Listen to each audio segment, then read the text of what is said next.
Good morning, everyone. I'm a PhD student from Northeast Forestry University, and I'm currently doing some research on wood-based multifunctional composites.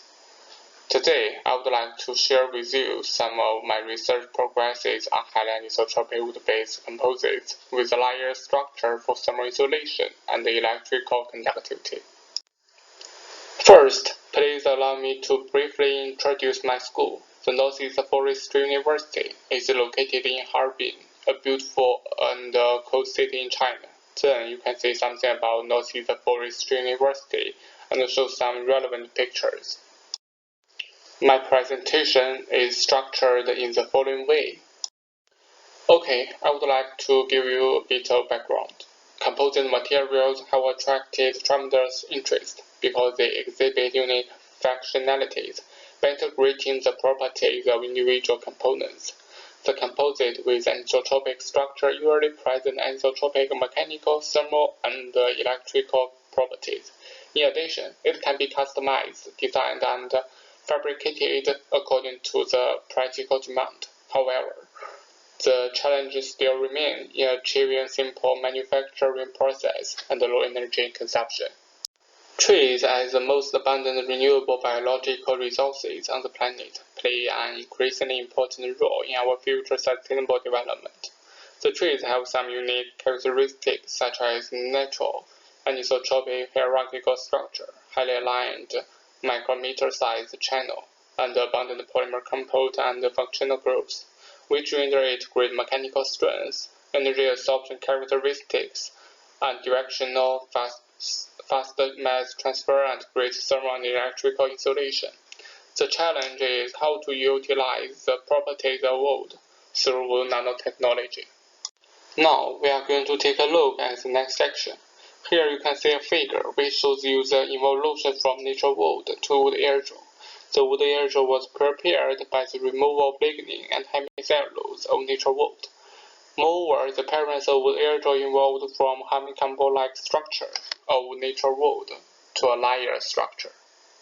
Interestingly, the layer structure of wood aerogel rendered excellent mechanical compressibility and fragility resistance, showing highly promising for enormous application in thermal insulation and structural materials. In this figure, the thermal conductivity was examined to evaluate the thermal insulation properties of wood aerogel. Due to the low density, layer structure, and exposed nanopores, the thermal conductivity of wood aerogel was reduced from 0.113 of the natural wood to 0.033. The combination of low density, great mechanical compressibility, low thermal conductivity, and sustainable makes the wood aerogel was an ideal candidate for green and cost-effective thermal insulation materials. Okay, let me move on to wood-based conductive film. Due to the removal of lignin and hemicellulose, the specific surface area of wood sketchflow was increased. Compared with natural wood, the porosity of the wood sketchflow increased to 97%, which was favorable for depositing conductive fillers. Inspired by natural trees, a strategy was developed to expand more micro-nano-oriented channels by removing lignin and hemicellulose, protecting the structure by freezing drying, thereby amplifying the effect of capillary reaction on the mass transfer. The multi-walled carbon nanotubes was uniformly deposited on the surface of wood and then connected with each other to form a continuous conductive path.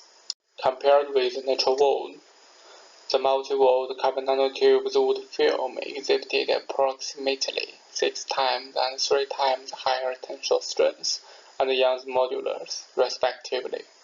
The multi-walled carbon nanotubes wood film has excellent flexibility, which was inherited from the layer structure. The deformation, such as twisting, bending, and even rolling into a stick, did not damage the appearance. The multi-walled carbon nanotubes wood film presented an anisotropic resistivity with an anisotropy factor of 30 when the conductive film was placed in the electrical circuit along the fiber direction. The LED bulb was successfully lighted. In the end, a promising area of future research is probably structured materials, packing materials, and flexible electronics. Thank you for your attention.